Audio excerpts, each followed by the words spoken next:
제 6장.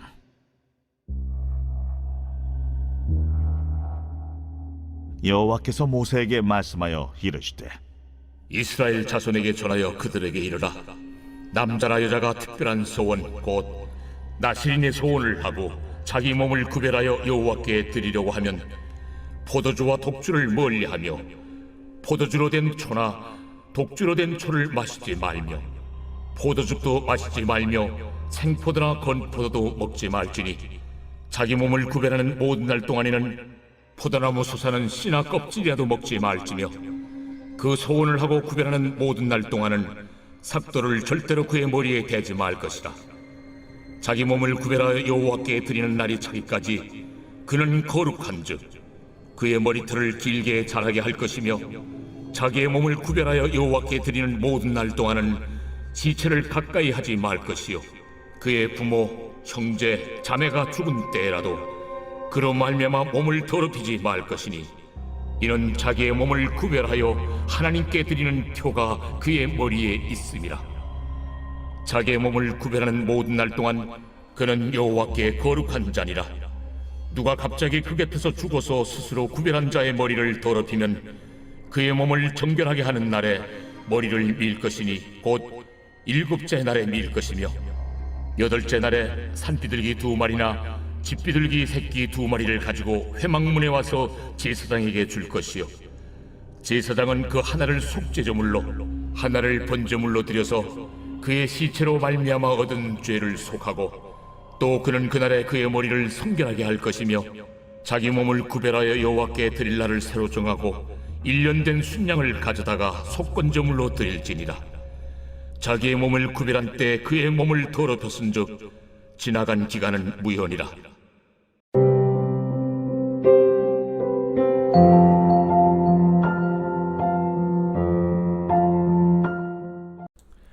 여러분 반갑습니다. 오늘도 큐트레어는 기막힌 하루입니다. 본 말씀 민수기 6장 1절부터 12절의 말씀입니다. 자, 오늘 말씀에 등장하는 이 나실인은 자원하여 하나님께 헌신한다. 바로 그 헌신의 의미를 가지고 있습니다. 우리의 인생은 소중하죠. 왜냐하면 한 번밖에는 살 기회가 없기 때문입니다. 그러므로 한 번뿐인 우리의 소중한 이 인생을 무엇을 위해 살아갈 것인가는 너무나 중요한 문제이죠. 우리가 지난번 큐트했던 로마서는 이 세상에는 두 종류의 인간이 있음을 가르쳐 주었습니다. 한 종류의 사람은 죄의 종된 사람이고 또 한 종류는 하나님의 일꾼으로 살아가는 사람입니다. 평생을 죄의 노예가 되어 살아가는 인생의 결론은 멸망과 죽음입니다. 그러나 하나님의 일꾼으로 살아가는 인생의 결론은 구원과 천국이라고 합니다. 자, 그렇다면 우리 모두가 내 인생을 하나님께 헌신하기로 선택하는 것은 너무나 마땅한 것 아니겠습니까? 여러분, 바로 그런 의미에서 오늘날도 하나님의 일꾼으로 살기로 결단한 모든 사람이 바로 오늘 우리 시대의 나실린이라고 말할 수가 있는 것입니다. 여러분, 오늘 성경은 한 사람이 나실인이 되고자 한다면 거룩한 삶을 살아야 한다고 합니다. 그리고 그 거룩한 삶의 구체적인 세 가지 지침을 우리들에게 가르쳐 줍니다. 자, 그렇다면 거룩한 나실인이 되기 위해 세 가지 지침이 무엇입니까? 자, 먼저 첫 번째로 포도주나 독주를 멀리하라고 합니다.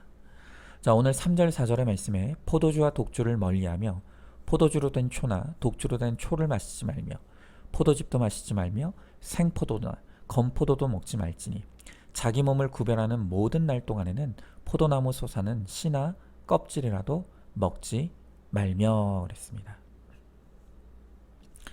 여러분, 오늘 성경은 나실인이 되려면 독주를 마시지 말아야 한다고 합니다.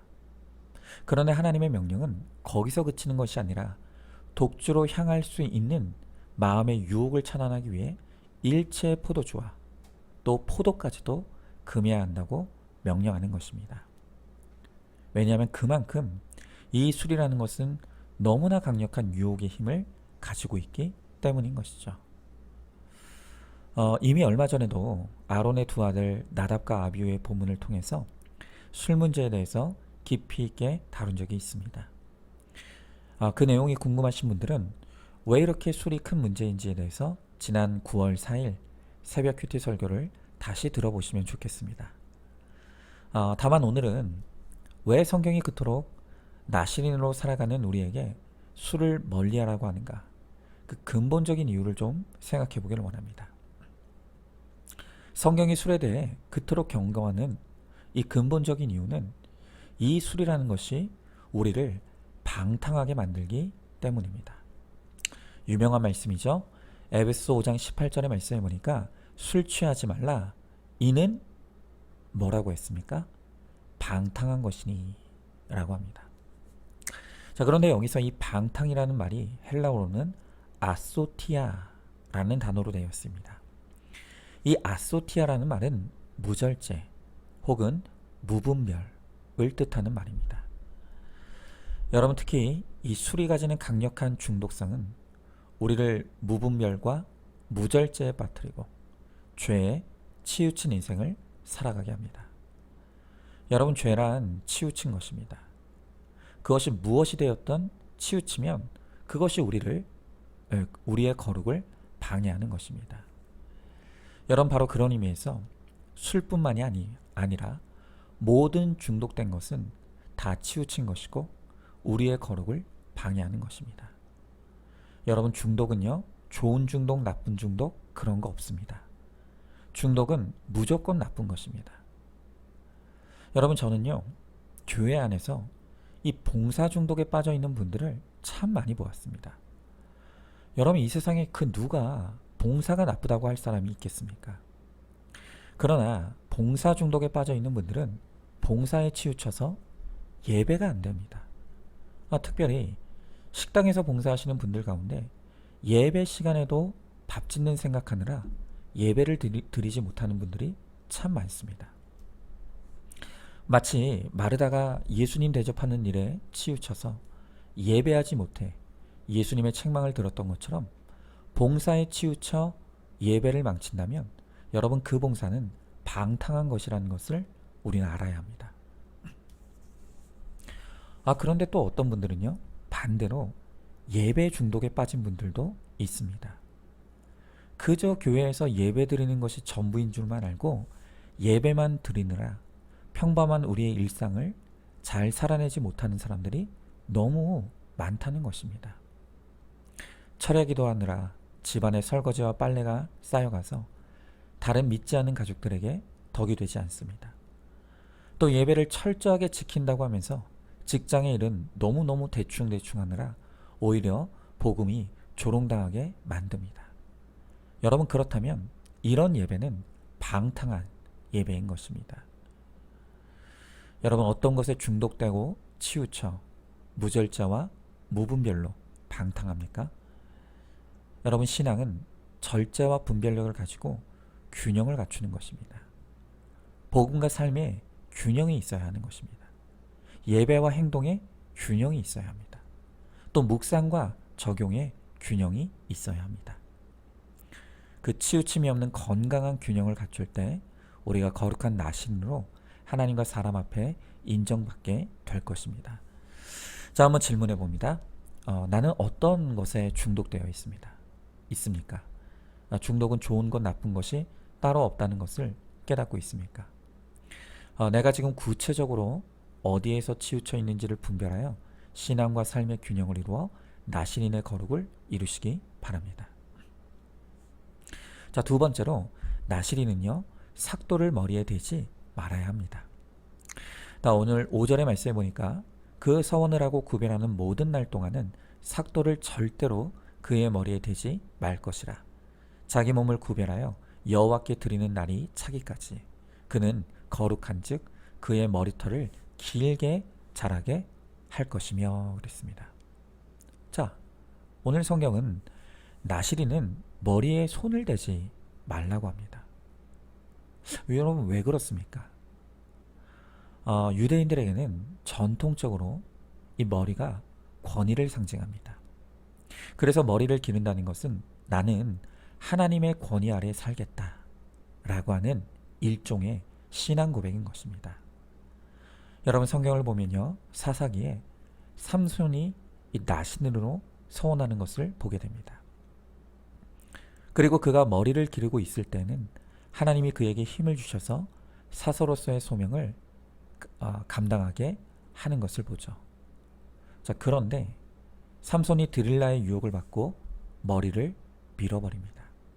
그러자 거짓말처럼 그의 힘이 사라지게 됩니다. 성경은 삼손이 이처럼 머리를 밀어버림으로써 하나님의 권위를 인정하지 않게 되었을 때 어떤 일이 일어나는지를 이렇게 기록하고 있습니다. 사사기 16장 20절에 삼손이 잠을 깨어 이르기를 내가 전과 같이 나가서 몸을 떨치려 하였으나 여호와께서 이미 자기를 떠나신 줄을 깨달지 못하였더라 그랬습니다. 여러분, 삼손이 머리를 밀었다는 것은 하나님의 권위를 더 이상 인정하지 않게 되었음을 의미합니다. 그러자 어떤 일이 일어났습니까? 그의 몸에서 힘이 떠난 것이 문제가 아니라 하나님이 그를 떠나버리시고 말았다는 것입니다.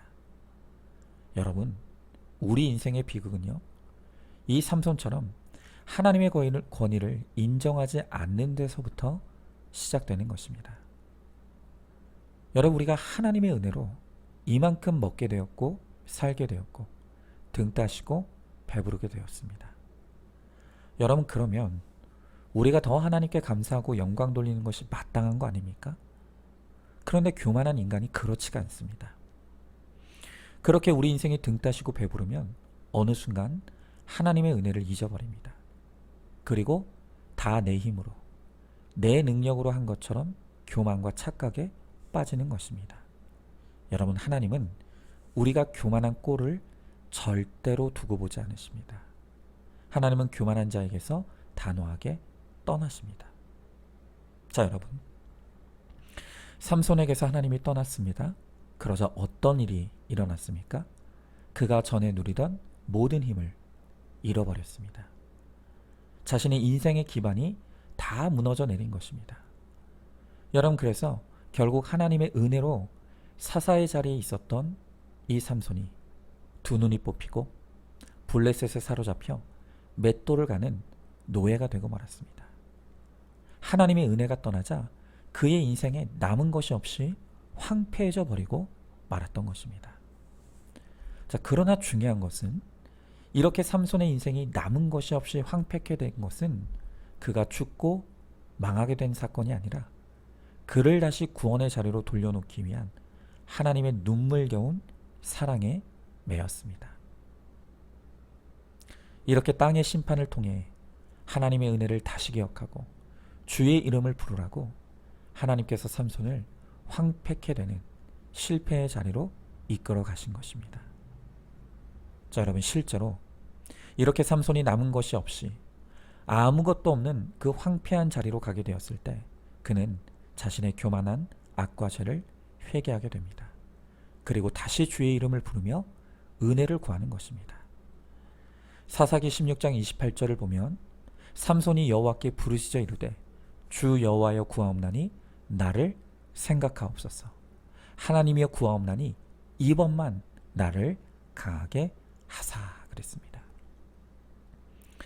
그가 황폐한 자리에서 다시 주의 이름을 불렀습니다. 그러자 결국 마지막 순간에 그가 사명을 감당하고 순교함으로 구원을 얻게 되었습니다. 여러분, 이렇게 삼손이 강하고 잘 나갈 때는 하나님을 잊어버렸다가 그가 황폐케 되었을 때 다시 하나님을 기억하고 되찾았습니다. 자, 그렇다면 과연 무엇이 저주이고 무엇이 축복이겠습니까? 여러분, 하나님이 없는 땅의 성공과 형통은 저주입니다. 그러나 이 땅에서 남은 것이 하나도 없이 황폐케 된다고 해도 그로 인해 하나님을 만나게 되었다면 그것이 바로 최고의 은혜이고 축복인 것입니다. 기억하셔야 합니다. 하나님 밖에서 누리는 형통은 저주입니다. 그러나 하나님 안에서의 고난은 축복입니다. 세상을 다 가졌어도 하나님이 없으면 다 잃은 것이고 다 잃었어도 하나님을 얻었다면 다 가진 것입니다. 왜냐하면 주 예수보다도 귀한 것은 없기 때문입니다. 자, 한번 질문해 봅니다. 나는 무엇을 가장 권위 있는 것으로 생각합니까? 돈의 권세 아래 있습니까? 인맥의 권세 아래 있습니까? 체면의 권세 아래 있습니까? 하나님의 권세가 최고의 권세임을 믿고 있습니까? 다 잃어버려도 하나님을 얻는 것이 내 인생 최고의 축복임을 믿으시기 바랍니다. 자, 마지막 세 번째로 나시린은 가족을 가까이 하지 말아야 합니다. 자, 오늘 본문의 7절의 말씀을 보니까 그의 부모 형제 자매가 죽은 때에라도 그로 말미암아 몸을 더럽히지 말 것이니 이는 자기의 몸을 구별하여 하나님께 드리는 표가 그의 머리에 있음이라 그랬습니다. 자, 오늘 하나님은 나시린에게 가족의 사체를 가까이 하지 말라라고 하십니다. 이유가 무엇입니까? 의미가 무엇입니까? 그것은 가족보다 더 중요한 것이 하나님이시기 때문이라는 것입니다. 여러분, 나시린으로 구별되고 헌신하는데 가족이 걸림돌이 된다면 아무리 가족이라도 넘어서야 하는 것입니다. 여러분, 신약에 보면 예수님도 제자의 조건으로 가족보다 예수님을 더 우선순위에 두어야 함을 말씀하시죠. 마태복음 10장 37절의 말씀에 아버지나 어머니를 나보다 더 사랑하는 자는 내게 합당하지 아니하고 아들이나 딸을 나보다 더 사랑하는 자도 내게 합당하지 아니하며 그랬습니다. 여러분, 하나님을 가장 우선순위에 두라는 말은 다른 말로 하면 하나님 아닌 다른 것을 우상 삼지 말아야 한다는 것을 의미하는 것입니다. 여러분, 내가 거룩한 나시린이 되려면 내가 하나님보다 더 신뢰하고 믿고 또 더 사랑하는 모든 우상들이 다 무너져야 합니다. 이 우상들이 무너지지 않으면 우리는 결코 하나님이 나의 하나님이 될 수 없고 우리가 하나님을 따르는 제자가 될 수가 없는 것이죠. 그래서 하나님 한 분만이 나의 하나님이 되게 하라고 내가 그토록 믿고 의지하던 나의 우상이 넘어지고 쓰러지는 인생의 배반의 사건을 우리들에게 허락하시는 것입니다. 여러분, 영원히 나를 사랑해 줄 줄 알았던 남편이 바람을 피웠습니까? 또 평생 나의 기쁨이 될 줄 알았던 내 자녀가 어느 날 공부를 안 하고 가출했습니까?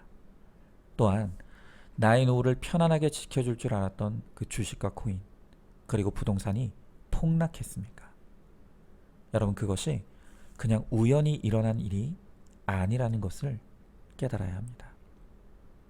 바로 이런 사건들이 내 인생에서 하나님보다 더 사랑하고 믿고 의지하던 나의 우상들이 무너지는 사건인 것입니다.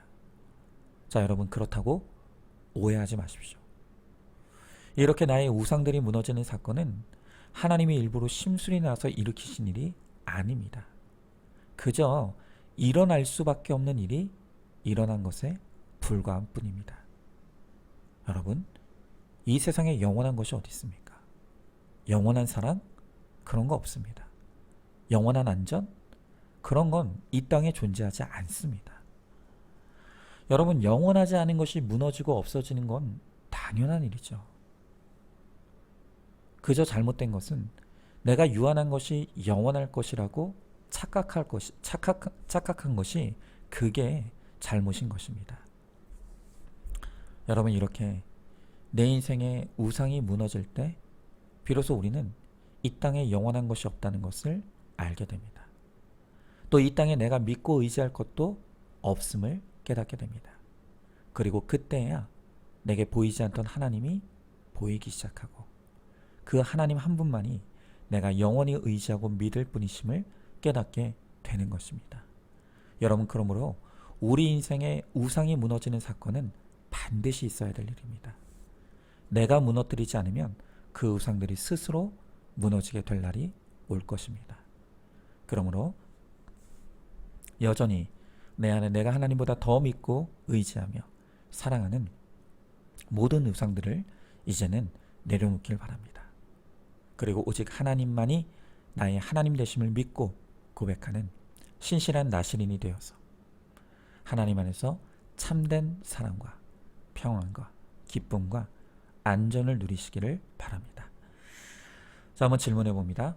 내가 하나님보다 더 사랑하고 믿고 의지하는 것이 무엇이고 누구라고 생각합니까?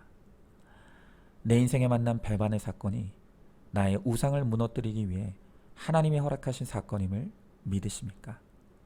날마다 큐티로 내 안에 숨은 우상들을 깨뜨려서 하나님의 나시린으로 구별되기를 힘쓰시기 바랍니다. 자, 오늘도 9월 10일 보석 상자입니다. 성경 속에 가정생활의 원칙이 있습니다. 아멘. 우리 함께 기도하겠습니다. 하나님, 오늘 주님은 말씀을 통해 우리를 거룩한 나시린으로 부르십니다. 우리의 인생은 한 번뿐이고 소중합니다. 그러하게 오늘 주님은 이 소중한 한 번뿐인 우리의 삶을 죄의 종노릇하다가 멸망과 죽음으로 끝마치지 말고 하나님의 일꾼으로 헌신하여 영생과 구원을 얻으라고 주님 말씀하십니다. 주님, 이제는 우리의 인생을 하나님께 드려 거룩한 나시린이 되게 하여 주시옵소서. 그러기 위해서 정말로 우리에게 치우친 모든 중독된 것들을 하나님 우리로부터 떠나가게 하시고 이제는 하나님만이 우리의 하나님이 되시며 또한 하나님의 영광을 위해서 살아감으로 하나님 우리를 통해 영광 받으시고 우리를 통해 구원의 역사를 이루어 가시는 그 하나님의 은혜 가운데 살아가는 거룩한 나시린이 내가 되게 하여 주시옵소서. 믿사오며 사랑이 많으신 우리 예수님 이름 받들어 기도드리옵나이다. 아멘. 오늘도 큐티로 기막힌 하루를 살아내는 하늘가족 공동체 우리 모든 성도님 되시기를 주님의 이름으로 축복합니다.